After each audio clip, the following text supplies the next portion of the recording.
Happy Friday, everyone. Welcome to In Case You Missed It, GovTech's weekly government technology news roundup, where we look at some of the biggest GovTech news from the past week and give you our thoughts on what it means. Again, I'm Joe Morris. I'm happy to be back after a quick paternity leave. Dustin Heisler is traveling today, but will be back with us next week. Today, we're joined by a special guest, Steve Ressler, a GovTech veteran and serial entrepreneur. Welcome, Steve. Hey, happy Friday. Glad to have you back, Joe. Thank you, sir. And again, thank you for joining us on In Case You Missed It. I thought before we kind of dove into all things GovTech, you could share a little bit with our audience your background as a serial entrepreneur in the GovTech market. Awesome. So, actually, I joke I was born to do this. So, third generation government employee on my dad's side. So, my dad worked at the IRS, and his dad in military and postal, and then series of entrepreneurs on my mom's side. And so, I went to University of Pennsylvania for grad school under a Homeland Security scholarship, came to DC, worked at Homeland Security and Technology for 5 years, and eventually left and started a company, govloop.com, and an online learning community for the government community. And so that company eventually got acquired by GovDelivery, which sends emails, text messages, digital communication for government, and was lucky enough to be an executive there before we eventually got acquired by Vista Private Equity and merged with Granicus, where I was an executive for a while. And then eventually left and was CEO of a small law enforcement software company called Collio. And that business grew, and we eventually sold to Motorola Solutions, where I spent a year at Motorola. And then also just love GovTech, so small advisor investor and probably a dozen GovTech companies, and so just big supportive of the ecosystem, and honestly what you and Dustin are building with this show and GovTech. I love how you casually just rattled off a bunch of GovTech 100 companies that you've been a part of, so that's pretty amazing. And now you're the co-founder at the Bryden Group, so maybe you could share a little bit about that new venture and why you're excited about it. Looks like you got some good digs there behind you too. Yeah, we're swagged out. We got it on the Emblem, the Polo, and even the Yeti cup, so it's real. So the Bryden Group's an investment firm I launched with two partners recently. Alex Mears, who was formerly at Carlyle and did a lot of GovTech investing there, and George Dutile, both Navy SEALs and military veterans. And so what we do is we're an investment firm backing entrepreneurs through acquisition, which is really a blend of startup entrepreneurship and private equity. So we back entrepreneurs who have an industry focus to go out, acquire small businesses in a sector, and then become the CEO and transform the business. And so we just launched in April, and our first initial cohort of 6 entrepreneurs and residents are starting mid-September. So you could tell us a little bit more about that program and how it works. Yeah, so what it works, so we recruit mid-career searchers or entrepreneurs. So of our group, a number of them have been former executives, general managers of businesses, investors. And so we'll pay them a salary for 2 years where they go out and search to find a business to buy. And then when they find a business where there's a mutual fit, the small business owner wants to bring in new capital and new leadership, we'll do that together with them and make an investment, and we'll join the board and invest in the project. And we'll invest across industries and sectors, but we do love government and government software, so definitely an area that we'll do some focus on. Yeah, so I was just going to ask you, are you looking at investing in the GovTech market and kind of, is there any kind of preference to it, or you're looking across all sectors equally?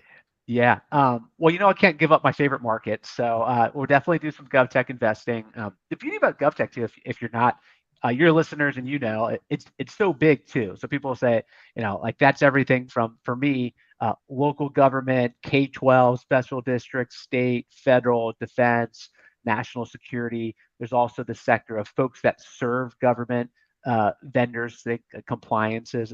We also look for related sectors that think, maybe there's a government and regulatory rule in the services around it. So we love all those sectors. So if there's folks interested in acquiring business in those sectors, or businesses looking to transition, I would love to meet them. So in past episodes, as you've mentioned and you've seen, we've talked about the record M&A activity that we've seen in GovTech. As someone who's lived it, and you've mentioned at the very beginning kind of your experiences at a variety of organizations, it'd be great to get your perspective on what you're seeing in the GovTech market today. Yeah, so very dynamic market, and what's been interesting for me is I'd say 10, 15 years ago, someone doing GovTech, either startups or even scale ups on the private equity side, it was very limited of the folks that were interested in the market. And so what's so interesting the last 5 years is folks have recognized that government's just a great market. And I think it's for a couple of things. So one, government's a very sticky, reliable customer. They pay their bills on time. They stay consistent. If you do a good job for them, they will stay with you. And not only that, they'll refer you to friends. So if you're doing a great job for City of Cincinnati, maybe they'll tell their friend at Hamilton County or City of Columbus, which is unique as a sector. Other sectors, if you sell to Hershey, they're not going to tell Nestle to use this vendor. And so a lot of folks are interested in the market, and so you see a lot of capital coming in. And once capital comes in and people make investments, they often want to double down on investment, and that's why you see more and more companies that get an investment then start doing smaller acquisitions that they'll bring into fold to the entity. So when you look at like things like right now, you have all of this federal money that's come into the state and local governments in the last 2 years. Yep. Much of it's still to be spent. How much Yep. does that injection of funds add to the stability that you're seeing in the GovTech market? Yeah, no, I mean, I think it's definitely I think a nice bonus, right? And I think there's kind of the sticky when you think of the local government. There's different tax streams that are regular and kind of come up every year, and we know we can rely on. And so you think of these additional capital is just almost more fuel for the fire. And especially in government, where taking on new projects occasionally can be hard to find that capital. Those buckets of money, whether it's federal grant money for something that kind of like body cameras, the federal grant money really turbocharged that market. We see that now with the ARA money. So one of your things is, I've seen on your Twitter account, you offering a lot of even free advice to entrepreneurs. But what advice would you have for those entrepreneurs that are looking at scaling a business in the GovTech market? Any foundational tactics or strategies that they could look at leveraging?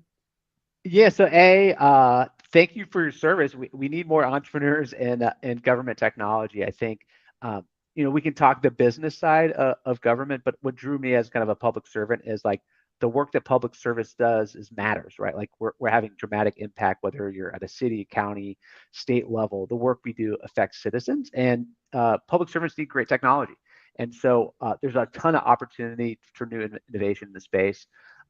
What I think the key parts I try to find, there's different opportunities in the government market. There's one potential, which is, hey, there's kind of a historical system that's been used, and can you build a better widget? So think about, hey, licensing, permitting, is there a way to do that system better or build it on more modern stacks of AI, ML, or cloud computing, et cetera? And then there's kind of greenfield opportunities, which are, hey, there's new things that have happened that require new technology. So Airbnb didn't exist 20 years ago, so cities didn't have to do Airbnb compliance. Well, now they do. So there's a series of software around that. Social media didn't exist 20 years ago, and now it does. And so now there's software that helps you do social media archiving and reporting compliance. And so as an entrepreneur, I think it's important to know, what type of business are you? Are you a replacement? Are you a greenfield opportunity? I think it's also important to understand who's your ideal market. Government's so big. Is your target market 50,000 population cities, or is it 500,000 population, or 5 million? Is it counties, or is it cities or states? And so the best GovTech entrepreneurs really know what their sweet spot audience is, and that really turbocharges your growth. Well, coming back to scaling, what about the capital side of scaling? Any advice for those entrepreneurs that might be looking to scale with capital? Yeah, I think it's really being thoughtful on what you're using the capital for, and what do you want to be when you grow up, right? And so there's some folks that, hey, from day one, it's kind of IPO or bust. They're trying to build billion-dollar businesses, and it's really a venture capital kind of market and plan. But the trick is, once you're on that train, it's hard to get off. And so understanding like the capital you're taking, what is that signing you up for? Like, what are your investors trying to do?